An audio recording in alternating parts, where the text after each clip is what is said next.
નમસ્તે મિત્રો, આજે આપણે ટાઈપ્સ ઓફ સેન્ટેન્સીસ એટલે વાક્યના પ્રકારો, વાક્યના પણ કેટલાક પ્રકારો છે. સામાન્ય રીતે આપણે વાક્યો વાપરતા હોઈએ છીએ, પણ આ કયા વાક્યનો પ્રકાર છે આપણને ખબર નહીં. તો વાક્યનો પહેલો પ્રકાર છે ડિક્લરેટિવ અથવા એસર્ટિવ સેન્ટેન્સ. ડિક્લરેટિવ અને એસર્ટિવ બેમાંથી એક ગમે તે શબ્દ વાપરી શકાય. ડિક્લરેટિવ એટલે એવું વિધાન કે જેની અંદર આપણે ફક્ત માહિતી પૂરી પાડીએ, જેની ઇંગ્લિશમાં આપણે સ્ટેટમેન્ટ કહીએ. સ્ટેટમેન્ટ એટલે વાક્યની માહિતીવાળું વાક્ય.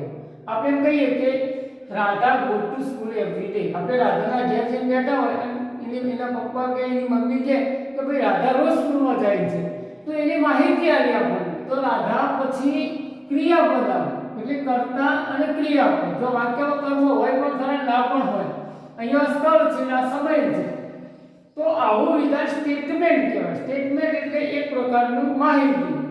મયુર ઇઝ રાઇટિંગ હિઝ હોમવર્ક. મયુર એનું ગૃહ કાર્ય લખી રહ્યો છે. જો આ સાદા વર્તમાન કાળનું છે, આ ચાલુ વર્તમાન કાળનું છે, તો આ વાક્યમાં ફક્ત મયુર એનું હોમવર્ક લખી રહ્યો છે. તો આપણે કે મયુર અહીંયા, તો કોઈ કેમ કે ભાઈ ના મયુર એનું હોમવર્ક લખે છે, ગૃહ કાર્ય લખે છે. તો એ વખતે એ વ્યક્તિએ માહિતી આપી, તો સ્ટેટમેન્ટ આપણે કહીએ છીએ. હવે બીજો વાક્યનો પ્રકાર છે ઇમ્પરેટિવ સેન્ટેન્સ. ઇમ્પરેટિવ એટલે આજ્ઞાર્થ વિધાન. આજ્ઞા કરવામાં આવે છે, જેને આપણે એમ કહીએ કે આજ્ઞાર્થમાં પાછા થોડા પ્રકારો કહેવાય. તો સલાહ આપવી, આજ્ઞા કરવી, વિનંતી કરવી, બરાબર. આવું જે છે જેની અંદર આવો વાક્ય હોય કે સ્ટેન્ડ અપ, તો ઊભા થાઓ, સિટ ડાઉન, બેસી જાઓ, કમ હિયર, અહીં આવો, ગો ધેર, ક્યાં જાઓ, clean the blackboard, open the door. આ બધા વાક્યો જે છે જેની અંદર કરતા અધ્યાહાર છે. હવે આજ્ઞા કોણે થઈ શકે? તો આઈ એ પહેલો પુરુષ છે અને યુ એ બીજો પુરુષ છે. તો પહેલો પુરુષ બીજા પુરુષને આજ્ઞા કરે છે એટલે એ નક્કી જ છે કે યુ જ આનો કર્તા છે. તો આની અંદર યુ જે છે એ કર્તા છે એટલે આપણે એને નક્કી જ છે એટલે આપણે એનો અધ્યાહાર રાખીએ. જો મિત્રો ભાષા અંગ્રેજો શીખ બોલાય તો અહીંયા યુ ને અધ્યાહાર રાખવામાં આવેલું છે. એટલે વાક્યમાં કર્તા ક્રિયાપદ જોઈએ, પણ આની અંદર કરતા આપણે અધ્યાહાર રાખીએ છીએ. એટલે વાક્ય ક્રિયાપદથી શરૂ થાય છે. જો આવા વાક્યની અંદર પ્લીઝ જેવું વાક્ય હોય, દાખલા તરીકે પ્લીઝ ઓપન ધ ડોર. હવે આ વાક્યની અંદર તમે શું કર્યું કે મહેરબાની કરીને બારણું ખોલો. તો ઓપન ધ ડોર, તો ઓપન એટલે ખોલવું, તો બારણું મહેરબાની કરીને ખોલો. તો પ્લીઝ જેવો શબ્દ હોય તો વિનંતી વાળું વાક્ય છે, બરાબર. હવે ડોક્ટરની પાસે જાઓ તો ડોક્ટર તમને તરત કહે કે ભાઈ આ દવા લેજો. તો આ દવા લેજો, તો ટેક ધીસ મેડિસિન.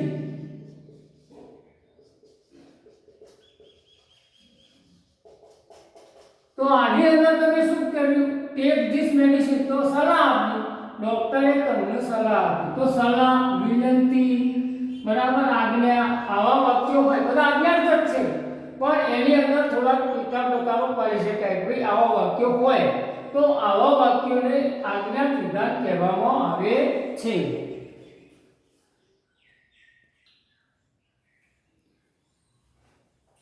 મિત્રો હવે આપણે ઇન્ટ્રોગેટિવ સેન્ટેન્સ જોઈએ. ઇન્ટ્રોગેટિવ સેન્ટેન્સ એટલે પ્રશ્ન વિધાન. પ્રશ્ન બનાવવું હોય તો કેવી રીતે બનાવી શકાય? તો પ્રશ્ન વિધાન કોને કહેવાય? તો આપણે કે પ્રશ્નના બે પ્રકાર છે. એક ડબલ્યુએચ ક્વેશ્ચન અને એક ઇનવર્જન ક્વેશ્ચન. ઇનવર્જન ક્વેશ્ચન એટલે શું? તો જેની અંદર ક્રિયાપદ જે છે એમાં સહાયકારક ક્રિયાપદનો ઉપયોગ કરવામાં આવે, અથવા ક્રિયાપદ to be, to have, to do આપેલું હોય તો કોઈ પ્રશ્ન નહીં. પણ તમે આપણે એક વાક્ય લઈએ કે ઇઝ ધેર એ પેન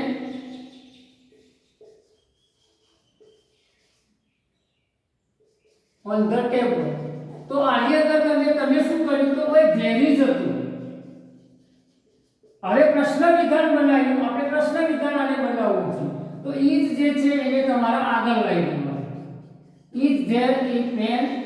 તો આની અંદર તમે શું કર્યું કે ઇઝ ને આગળ લઈ દીધું, વાક્ય પ્રશ્ન વિધાન થઈ ગયું.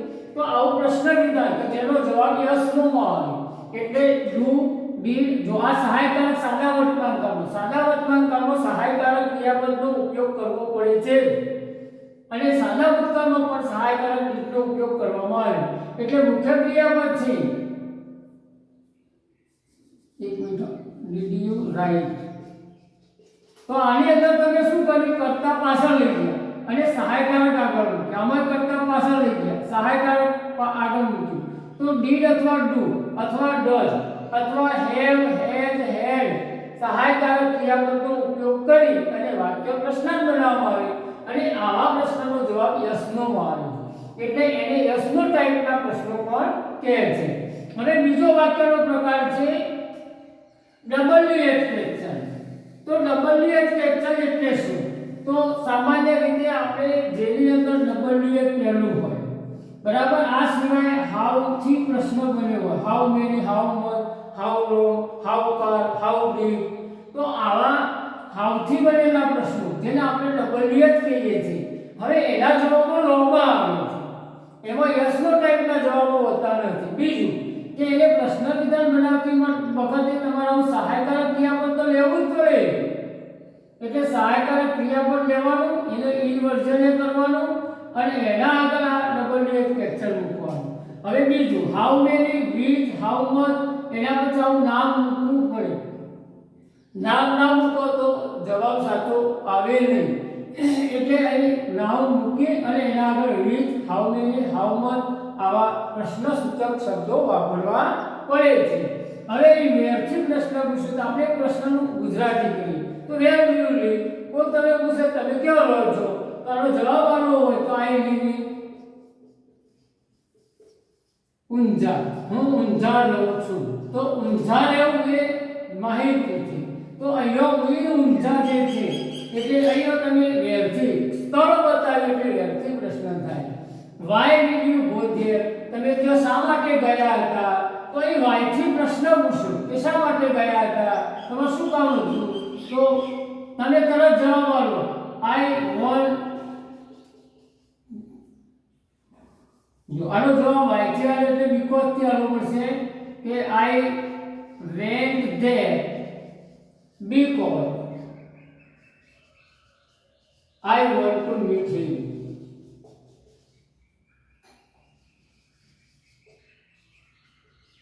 જો અહીંયા because થી જવાબ આપણે ક્લોઝમાં જવાબ આપવો પડે કે હું ત્યાં ગયો હતો કારણ કે એટલે because I want to meet him. મારે એને મળવાની ઈચ્છા હતી. તો એને મળવા માટે હું ગયો હતો કે એવું કહેવા માટે એને આપણે આ વાક્ય બનાવ્યું. આઈ વોન્ટેડ ભૂતકાળ લખો તો પણ ચાલે. I wanted to meet him, મારે એને મળવાની ઈચ્છા હતી. તો અહીંયા તમે સાદો ભૂતકાળ, અહીંયા પણ સાદો ભૂતકાળ અને because થી વાક્ય બનાવ્યું. ટૂંકમાં આવા વાક્યોના જવાબો લોબા આવે છે. હવે which pen have you brought?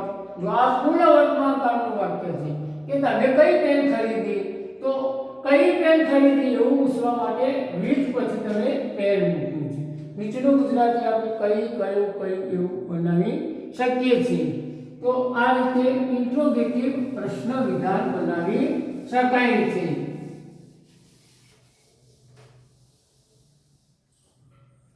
હવે આપણે એક્સક્લેમેટરી વાક્ય શીખીશું.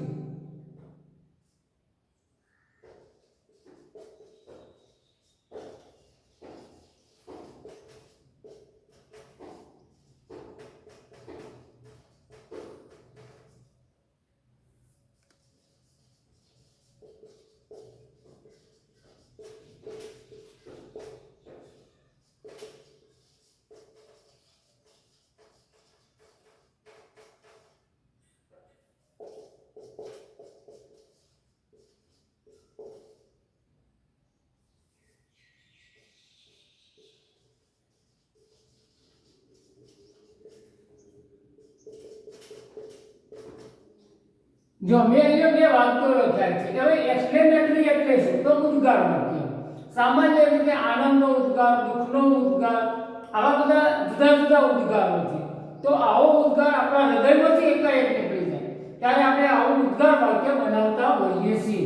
હવે ઉદ્ગાર વાક્ય બનાવવાની રીત વિધાન વાક્ય કરતો થોડી જુદી છે. કેવી છે? જો પહેલા વોટ કા હાઉથી મુકાય. જો વોટ મૂકો તો એ નામ હોય, નામ એક વચન હોય તો આર્ટિકલ હોય, બહુવચન હોય તો આર્ટિકલ ના હોય. હવે એના પછી વિશેષણ. આ હાવથી મળે તો એ એટલું વિશેષણ જ હોય, અહીં નામ હોય નહીં. હવે આવા વિધાનની અંદર કર્તા ઇકોપ અને ઈજ ક્રિયાપદ, કર્તા ક્રિયાપદ આ ખાસ ધ્યાન રાખો મિત્રો. ઉદ્ગાર વાક્યની અંદર કર્તા અને ક્રિયાપદ ક્યાં હોય છે? પાછળ હોય છે. કારણ કે ભાર બતાવવાનો ઉદ્ગાર બતાવવાનો હોય છે અને વટ અને હાવથી બનાવી શકે. હવે આને વચવું હોય તો કેવી રીતે વંચાય? તો આપણે સાદા વાક્ય બોલીએ એવું ના બોલાય.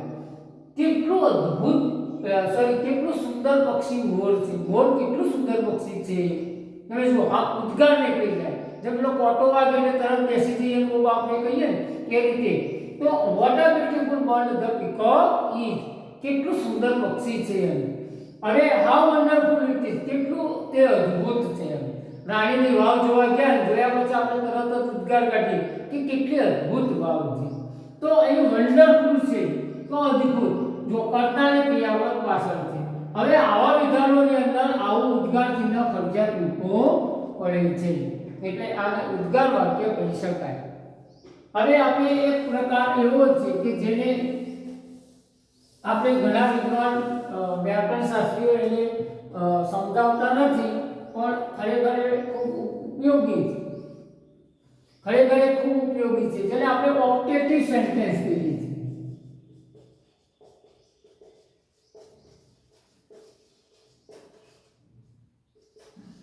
ઈચ્છાદર્શક વાક્ય. ઈચ્છાદર્શક એટલે શું? દાખલા તરીકે અહીંયા આપણે લખીએ કે મે યુ લીવ લોંગ.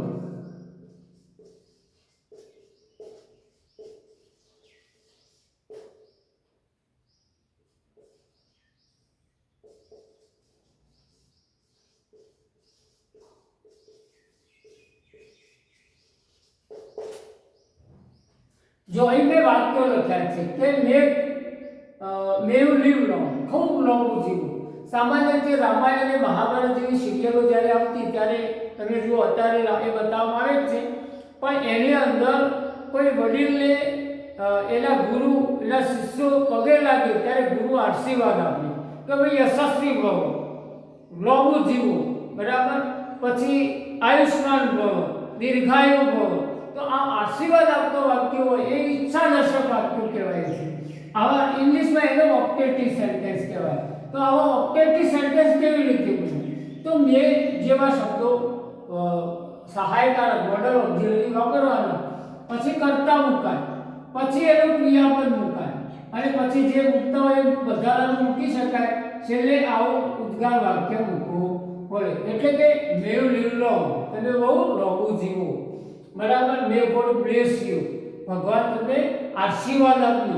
તો આવા વાક્યોની અંદર ઈચ્છા હોય છે, એટલે ઇંગ્લિશમાં એને ઓપ્ટેટિવ સેન્ટેન્સ કહેવામાં આવે છે. મિત્રો, આ ખરેખર વાક્યના ખૂબ ઉપયોગી પ્રકારો છે, અને જુદા જુદા પ્રકારો શીખ્યા પછી તમારે એનું પેસિવ કેવી રીતે બનાવી શકાય, એને ઇનડાયરેક્ટ રીતમાં કેવી રીતે વાપરી શકાય એ આપણે શીખતા હોઈએ છીએ. પણ એ પહેલાં આ શીખવું જોઈએ. આને આ વિડીયોને લાઈક કરજો, શેર કરજો અને ચેનલને સબસ્ક્રાઈબ કરજો.